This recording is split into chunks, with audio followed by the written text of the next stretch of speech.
बिस्मिल्लाहिर्रहमानिर्रहीम बिस्मिल्लाहिर्रहमानिर्रहीम।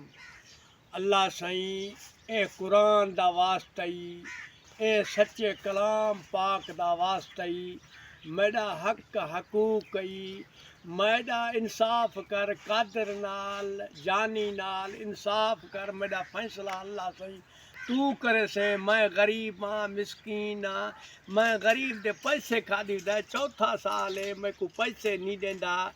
एकू कादर जानी गैरत हो वैया तो तू कुरान को देखे हाँ, शर्म हया हो वैया तो कुरान को पहला देखे हाँ। जो सोता कुरान को नहीं दिठा तो तू नेड़ ते बाल न चाढ़े हाँ, कुछ गैरत करे हाँ।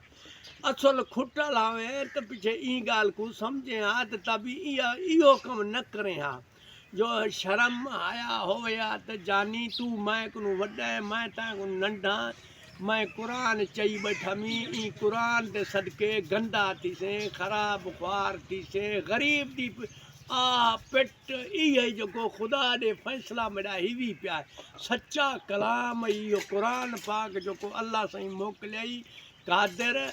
मैं रोज़ाना यो कुरान चा झुटे साईं बैठा पत्थर डाल कुरान नहीं जांदे भी कुरान मरदे कुरान नहीं। मैं गरीब दी इंसाफ तय न किता, मैं गरीब दा कदर न कितुई तेको आधा रहा जानी। मैं फ़कीर मी कुरान पाक दा वलिया दा फ़कीर मी तो मैं गरीब मिसकीन नाल मैं नाल ना टिक गंदा थी से आखिर मैं को कुरान चवे से उहो मैं को कुरान चवाई पर अपने बाल भी तो नेट च चाढ़े नहीं। अरे ते को हाथ क्या आया ना पैसे छोड़ मी ना मैं छुड़े सही पैसे नहीं बनना। इो कुरान पाक झूठ सही पिया इो कुरान गंदा कर सही इो कुरान खराब ख्वार कर सही। ए दूजे वारे में वीडो भरंदा पमी गंदा न थी खराब ख्वार न थी। मेरा फैसला अल्लाह पाक ने मैं दिखेंदा पमी ये कुरान चाहिए करी बैठा